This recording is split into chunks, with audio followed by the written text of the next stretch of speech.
Hello and welcome, ladies and gentlemen, to a new edition of the Daily Debate. In tonight's show, we're going to be tackling the Egyptian Foreign Affairs file. This is in light of President Abdel Fattah al-Sisi meeting the Bahraini king a few days ago, Sheikh Hamad bin Isa al-Khalifa, also his talks with the British Prime Minister Boris Johnson, also the visit of Foreign Minister Sameh Shukri to Washington regarding the Ethiopian Renaissance Dam. We're also going to be focusing on the talks between Egypt and the German Minister Haas a few days ago as well. And joining us here in the studio to shed more light on this issue is Mr. Gamal Zaida, the journalist and political commentator. We're also joined by Dr. محمد الحليم, the political analyst. Gentlemen, thank you very much for joining us this evening. Thank you. Ladies and gentlemen, before we start our discussion, let's check out this report regarding the meeting between President al-Sisi and the Bahraini King Sheikh Hamad bin Isa al-Khalifa, and we'll be right back.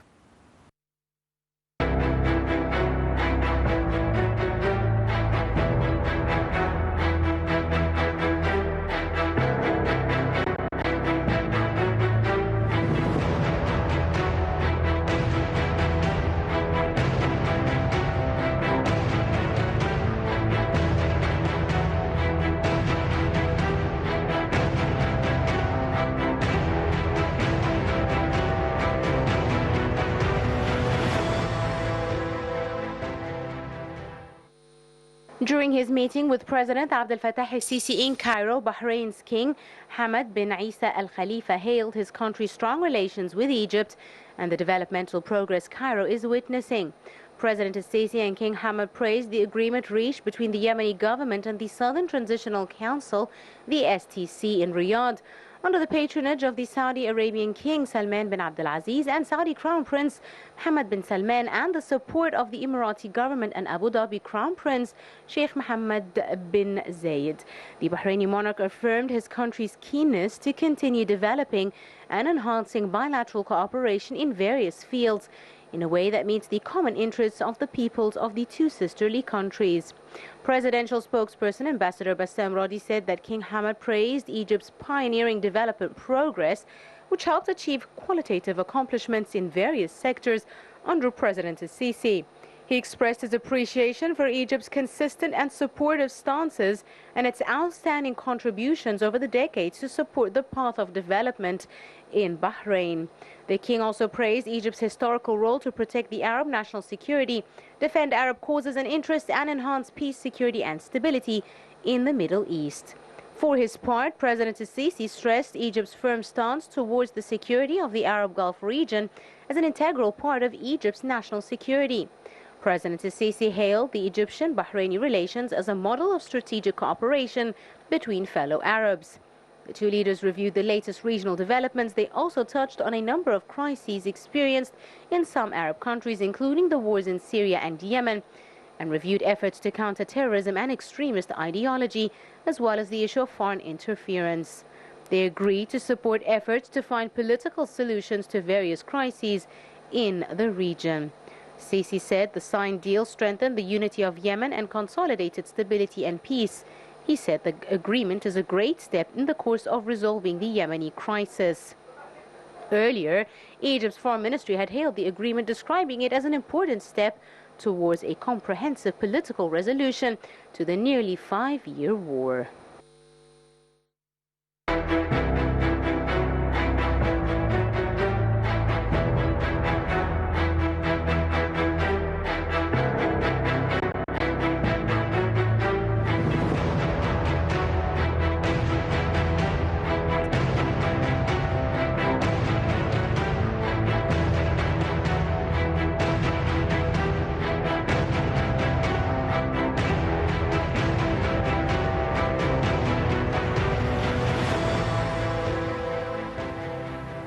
Welcome back, ladies and gentlemen. Starting off our discussion right away.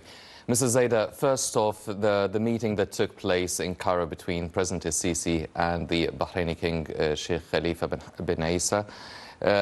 Now, what is the importance and the significance of the meeting between both leaders and the significance of fostering these relations between both countries, Egypt and Bahrain? In fact, the relations between Egypt and Bahrain is historical relations. I mean, and from this point, you can see that Egypt always try to provide support to the Gulf area and to the Arab world in general. And as you know, I mean, for the last 8 or 9 years, the whole region is facing a lot of challenges, revolutions, unrest, riots, international interference, and regarding the Riyadh agreement, I do believe that the negotiations between President Sisi and the Bahraini king was focusing on what happened recently. I mean, the agreement between the national government in Yemen and the government of the south of Yemen regarding Aden, and I do believe this is a good movement toward having a reform in regarding the Yemeni conflict, and this Riyadh agreement was supported by the Saudi government and the Emirati government as well. The security in the Gulf is part of the national security of Egypt. That's why Egypt is exerting a lot of efforts to ensure security in Libya as well, in the south, and Sudan and the Gulf area, and because when there is instability in any part of the region, Egypt will affect it. Yes. For example, I mean, you have to take the file of fighting terrorism. If there is riots and in Syria, we know that many international countries are intervening in Syria, Turkey, yes, Russia, United States, and some other parts, Iran as yes, well. And the conclusion of this crisis in Syria, that we will be affected by some terrorists that are trying to infiltrate from the Egyptian borders and trying to harm the national security of Egypt. And that's why Egypt is keen for the last 6 decades to ensure stability in the Middle East. That's why Egypt always goes to the United Nations and defend the Arab causes. From the beginning, Egypt was with the stability of the state of Syria, yes, no matter who is running the state. Because if you have an institution in a country, that means that you will have stability. But otherwise, you will have a big chaos, yes, in this country. Yes. Well, Dr. Al-Halim, before we start talking about the different crises in the region now, the president hailed the agreement, the Riyadh agreement with the southern government of Yemen. Where do you think Bahrain stands regarding the situation between Yemen and Saudi Arabia? And do you feel that this agreement is actually a step forward, a serious step forward in reaching a final political diplomatic solution between Saudi Arabia and what's happening in Yemen?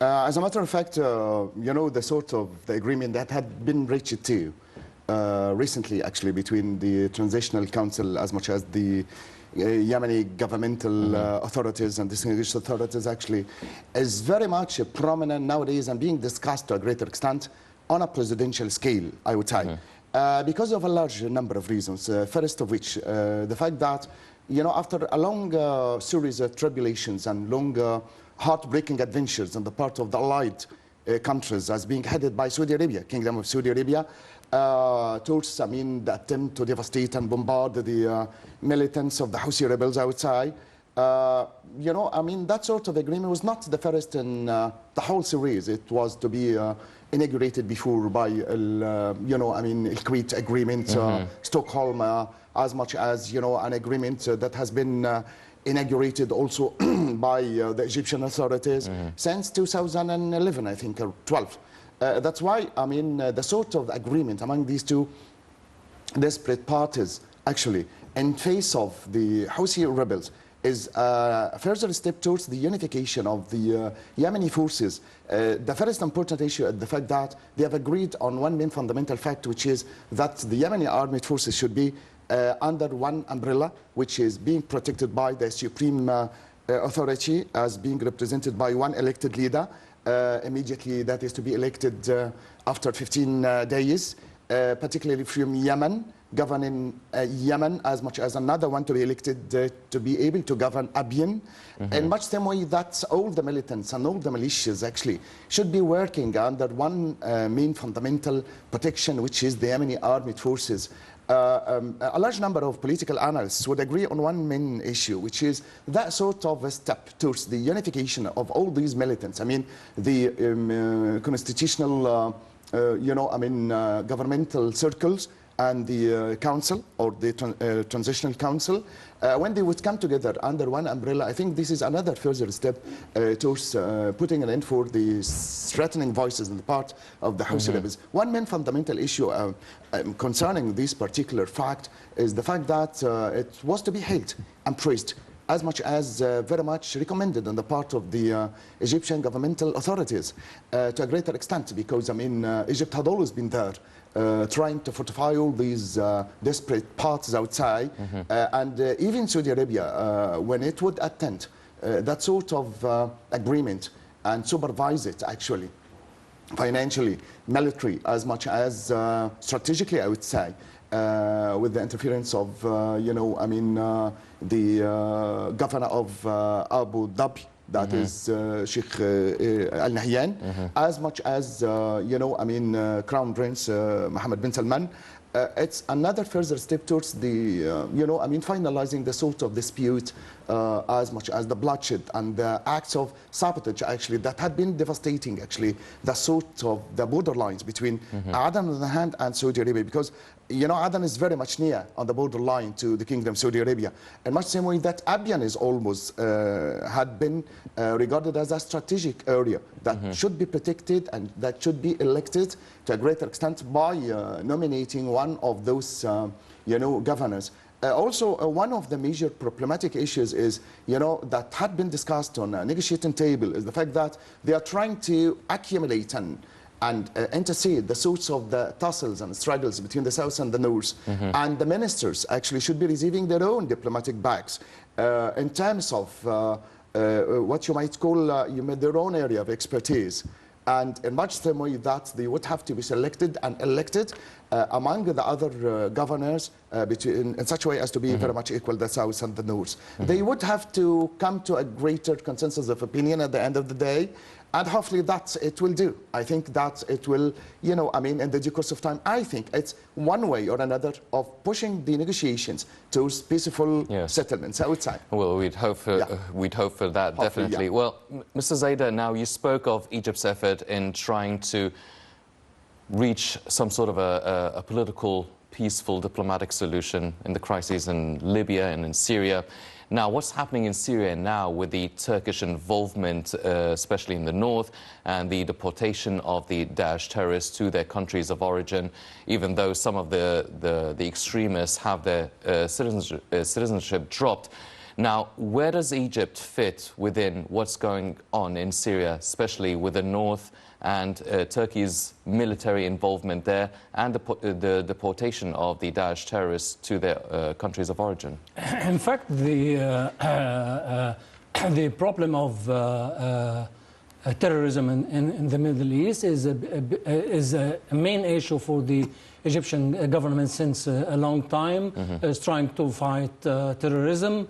And as you know, Turkey and the president, the Turkish president Recep Tayyip Erdogan is trying to play by the card of the terrorist against the European Union, threatening them to open the doors for more than 3 million Syrian immigrants to flood the European Union because some European Union, like France, for example, condemned the Turkish invasion to north of Syria.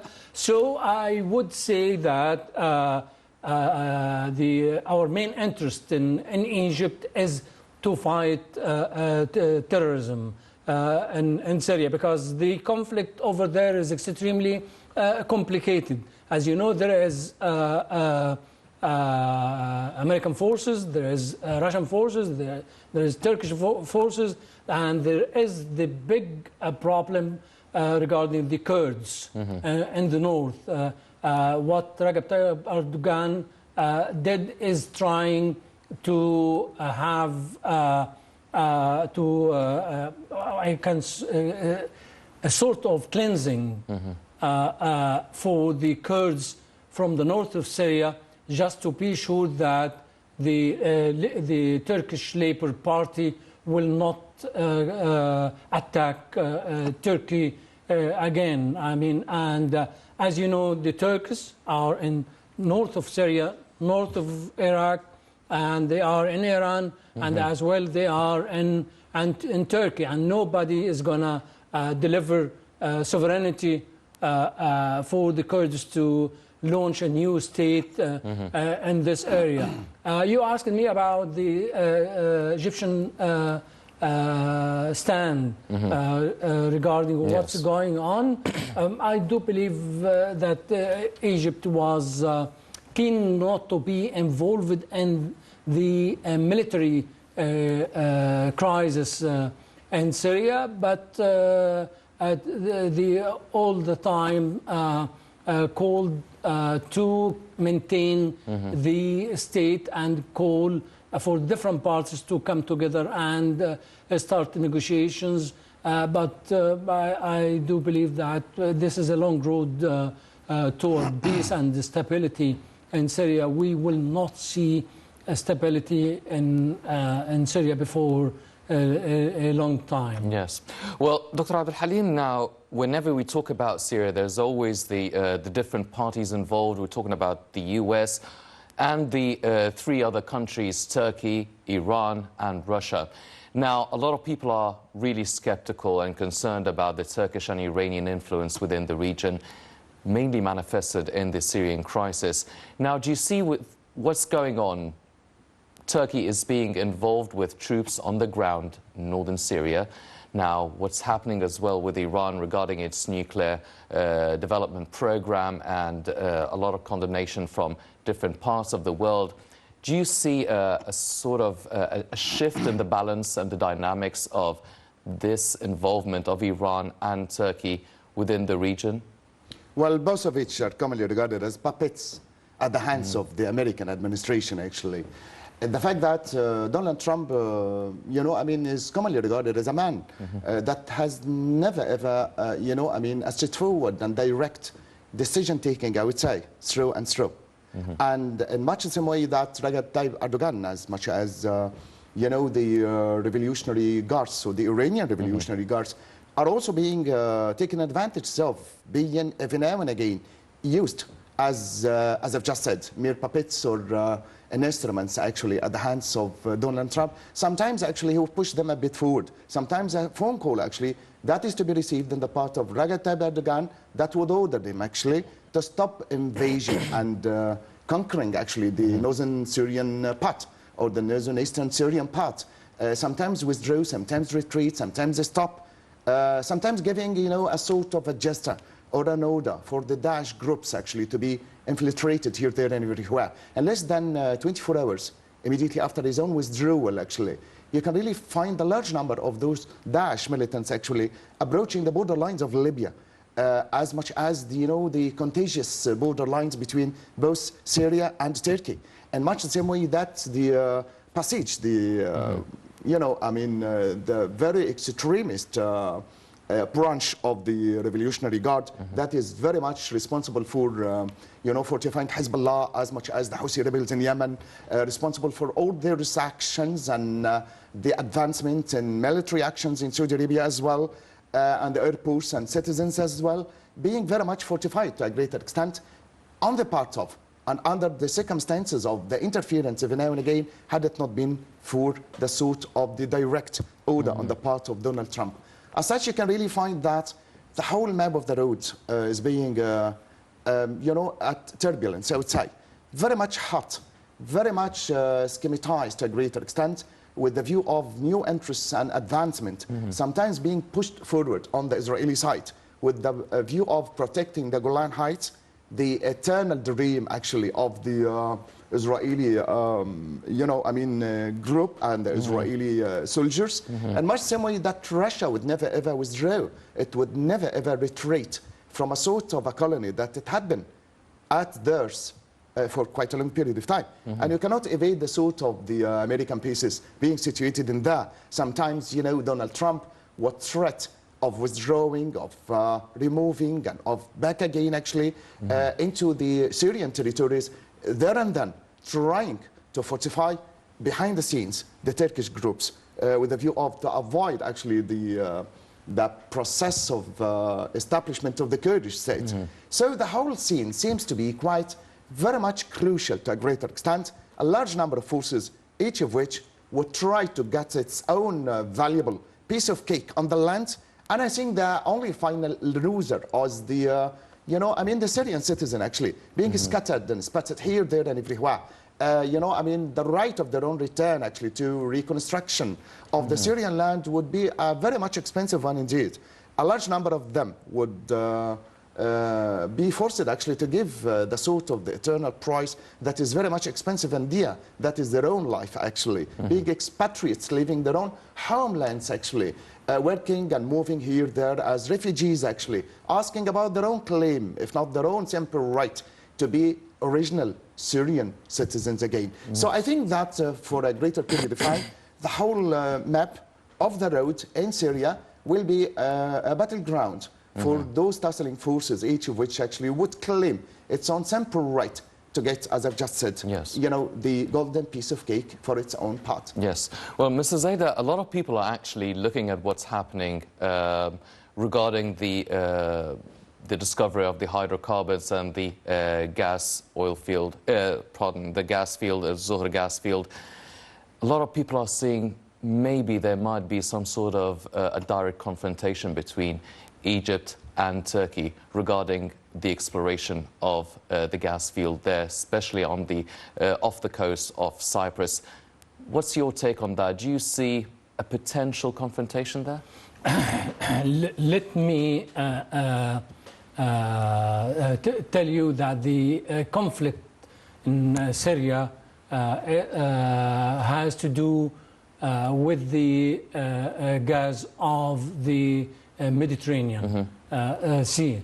I mean, it's a conflict over the gas exploitation. And the European Union will never allow Turkey and the Turkish President Recep Tayyip Erdogan to explore gas near Cyprus. And let me remind you that Egypt has launched the club of the Mediterranean, East Mediterranean Gas Club, which includes Israel. And that's why, I mean, let us go back in the history to know why the Syrian conflict happened. Nobody maybe knows. I mean, what happened that the Qatari has the gas, the North Field, they call it the North Field for gas. It's one of the biggest fields for gas worldwide. And they would like to extend a pipeline of gas through Syria to the European Union. So, and as well, the Russians have interest in Syria because Russians are exporting gas. There is a pipeline from Russia to the European Union. And the Europeans, they don't want to depend too much on the Russians, since there is a conflict between the Atlantic and the Russians. And everybody now is focusing on the gas on East Mediterranean. And that's what explains the war in Syria. And regarding your question, I don't think that we will have a direct confrontation between Egypt and Turkey regarding gas, because there is many other parties involved in this. I mean, you have 5 countries are member in the gas club. I mean, you have Greece, and you have Egypt, you have Cyprus, and you have some other countries. And the European Union would like to import gas from LNG from Egypt, from Dumyat, and direct to Europe. So I don't think the confrontation between Egypt and Turkey will get into war, but I mean, you will see different aspects of tensions between Egypt and Turkey. And Recep Tayyip Erdogan was hoping to have influence in Egypt when the Muslim Brothers came to power. But after the regime of Muslim Brothers has been toppled because of the revolution on the 30th of June. So now he is frustrated. He is trying to have new influence over the Arab world. He cannot do it, and don't think that the European will be happy when they see the Turkish armed forces are invading Syria. So I mean, the crisis has many aspects, and we have to wait and see. And as you know, that the United States, the U.S. President Donald Trump said after he pledged to withdraw the troops from Syria, that the troops will be around the oil fields in Syria. So the focus is on gas and oil in the Middle East, and nobody cares about the people of Syria or Iraq or Libya or Yemen. Well, Dr. Al-Halim, I want to take you to another issue which has been the focus of the Egyptian government and Egyptian citizens for a few years now, which has been the Nile water and the Ethiopian Renaissance Dam. Now, we've been used to seeing a lot of tripartite meetings between the foreign ministers of the 3 countries, Egypt, Sudan and Ethiopia. Now, last week, our foreign minister, Sameh Shukri, went to Washington to meet with the other foreign ministers of Ethiopia and Sudan as well, under the auspices of the United States and the U.S. administration. Do you see this as a good step forward, or do you see this a result of complications that are taking place within this file? We've heard, obviously, the statements of the Ethiopian Prime Minister last week or a couple of weeks ago. How do you find the progress being made in this Ethiopian Renaissance Dam? It's, it's a very complicated issue, I would say.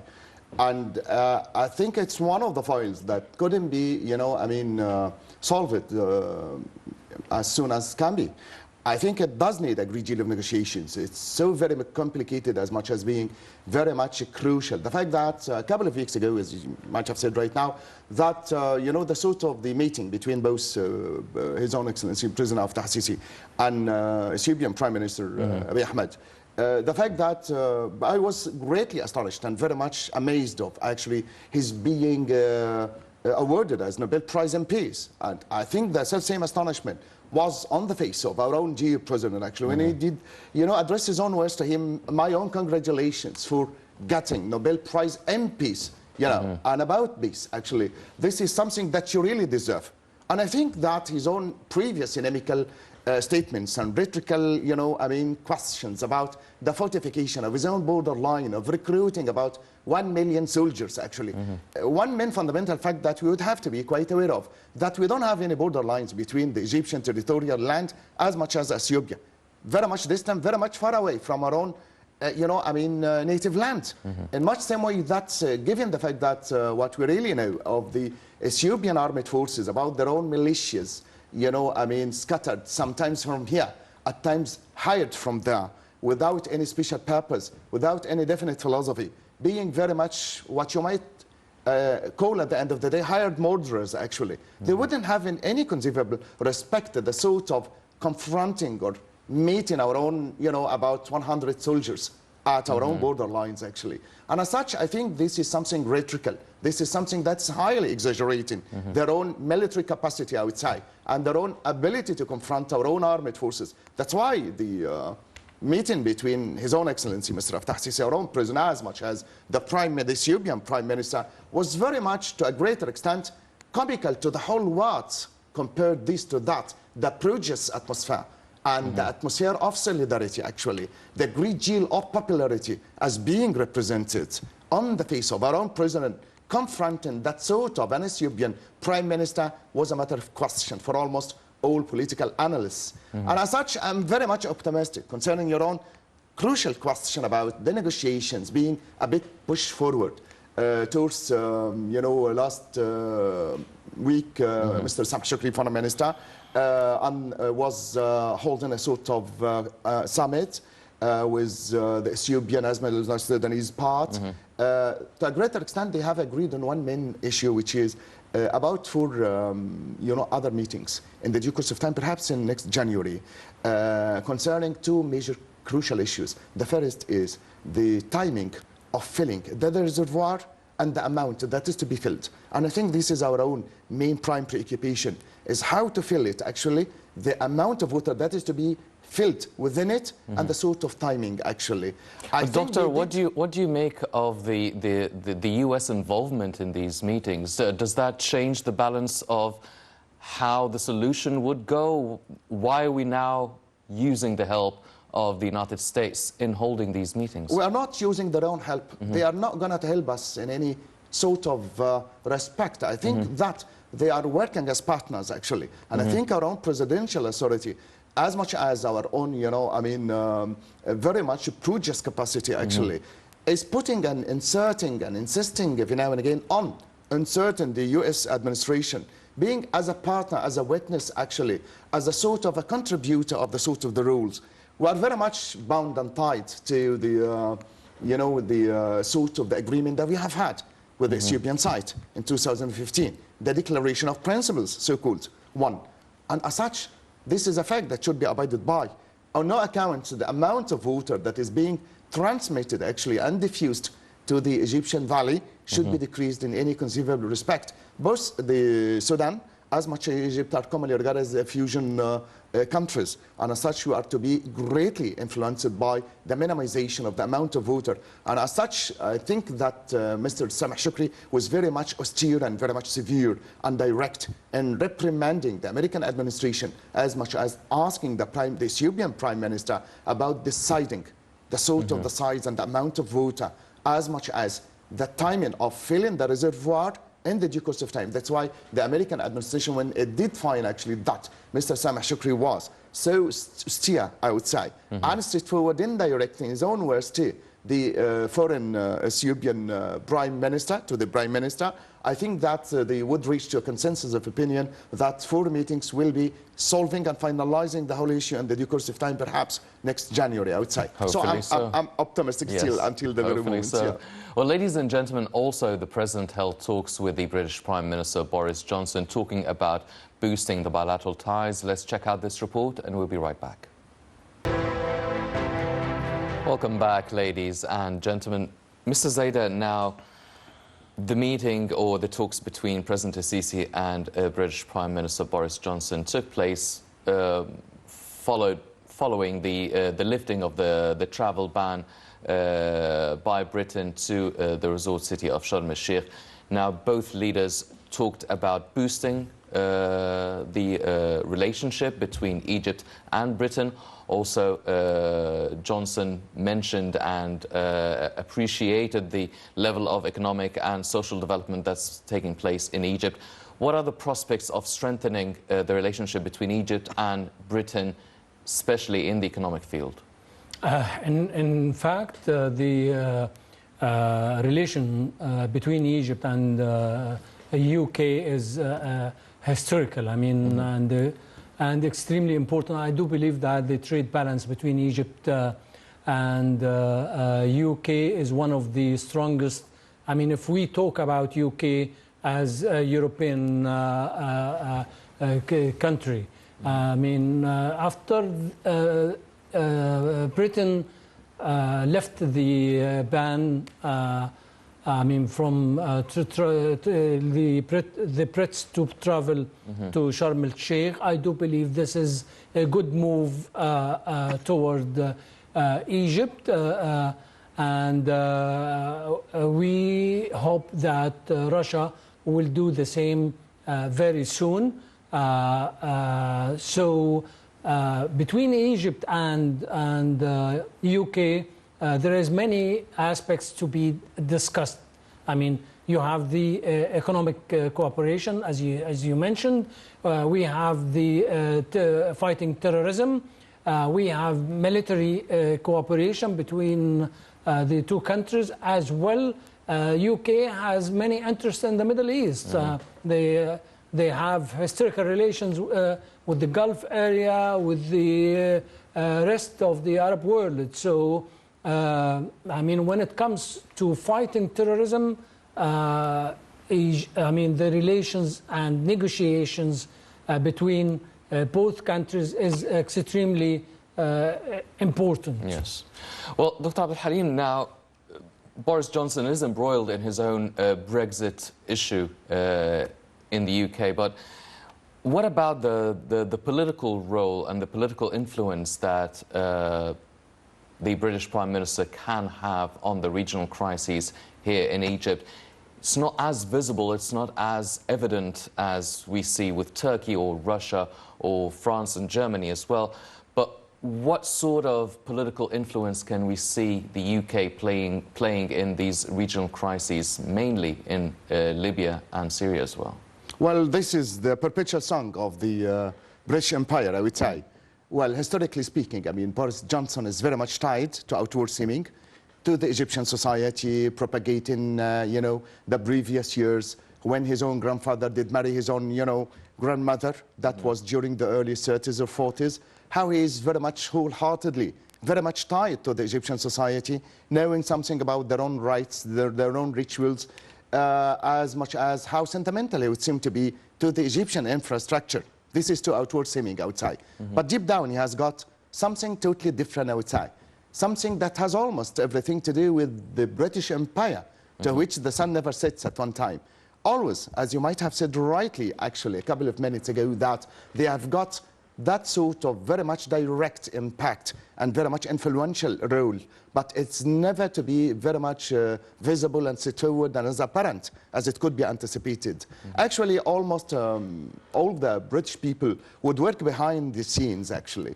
This is the British diplomacy as much as the strategic intentions on the part of the British Empire in general. The fact that they would, you know, I mean, put the plan, assassinate a large number of people, put an end for a large number of massacre deaths, actually, I mean, the assassination of political figures without leaving a trace behind them. I wouldn't forget in every conceivable respect the sort of the very much devastating role that Britain would leave, actually, at the strong of the throat of the Arab and the Arabs in general. The insertion of Balfour Promise, the insertion of the Israeli people into the infrastructure of the Palestinian land, how they would seem to be quite arranging every now and again for the sort of the massacre deaths and the scandalous affairs. Boris Johnson, to outward seeming, he seems to be quite very much diplomatic and working on peaceful means, but deep down he has got something hidden, which is overthrowing and overpowering as much as domineering almost the whole scene. Despite his own attempt every now and again to visit Queen Elizabeth at Buckingham Palace, and his own declaration at 10 Downing Street that I'm always behind the Conservative Party, almost against the Labour Party, representing every now and again and underlining the fact that if the Labour Party would reach to the throne or to the power, I would say, that would turn the whole scales against the whole British Empire, in much same way that it would be very much devastating for the Jews, for what you might call the anti-Semitic attitude or anti-Semitism.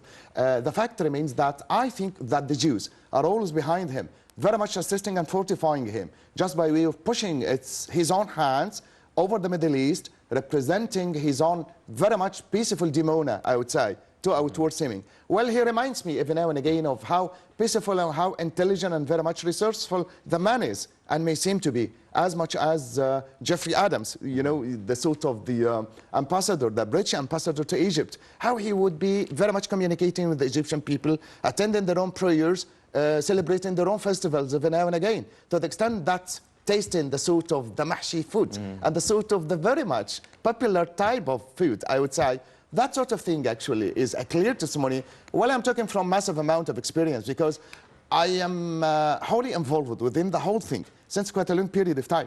I did live with those type of people actually for an extensive also period of time, knowing what is what and which is which, the way they would act and react. To outward seeming, they would publicize something, but deep down they would insist on doing something that seems to be quite different. As Mr. Zaid said a couple of minutes ago, actually MI5 and MI6, the sort of devastating role of threatening the whole schematic map of the road, I would say. Well, Mr. Zaid, now also President Sisi met with the German Foreign Minister Heiko Maas, and they talked about boosting the economic and trade relations between both countries. And we've seen Germany really investing heavily in Egypt, manifested in mainly with Siemens and the electrical power plants and the renewable solar energy plant. Now, do you see Germany one of the countries that are taking investments in Egypt quite seriously, and that it's not just talk or rhetoric, but they're actually doing the business on the ground here in Egypt? I think so. I mean, the German has no colonial history in the Middle East, and the German were always keen to build up economic and trade relations. I mean, we have to take into consideration that Germany is the strongest economy inside Europe, and you can say that the German economy is the engine, the train which leads the European economy as a whole. I mean, they have high-tech technology, they are very advanced in science, and we have many scholars, Egyptian scholars in Germany. Some of them, they settle down over there in the universities and in German companies, and some of them, they return back to Egypt to work. I mean, if you read the history of Germany in the Middle East during the fall of the Ottoman Empire, you will observe that the German never had military intervention plans in the Middle East. Yes. But I mean, they were always interested in the economic activities, and that's why, I mean, we should here in Egypt focus and foster our relations with Germany regarding economy and science. Yes. Dr. Al-Halim, my final question, because we're running out of time. Now, we are entering the final couple of months of our presidency of the African Union. Now, how do you rate the Egyptian performance regarding being president of the African Union, and what do you want to see being achieved in those last couple of months? Well, par excellence, actually, the achievements had been made. The sort of supremacy and the sort of, you know, I mean, dealing with issues had been done and consummated with a great deal of diplomacy. We hadn't been there intervening our own forces actually into the sovereignty of the other countries. each single individual African country would take its own decision, taken outside by itself, for itself, actually, in the interests of all concerned. All our own rules that were to be played, actually, during our own presidency of the African Union was consulting, examining, selecting, pointing, not interfering outside. And I think this is the high sign of success, actually, of trying to help almost all these countries and their own celebrations of their own festivities, of achieving their own glorious dignities, respectability, and sort of sovereignty at the end of the day. Yes, outside. definitely.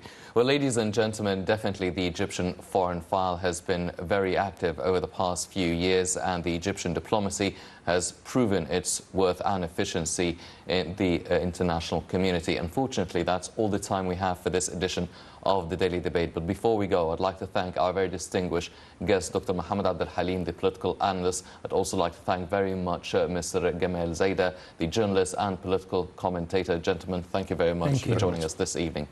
Ladies and gentlemen, please stay tuned for more coming up on Nile International. I'm Henny Saif. Thank you for joining us.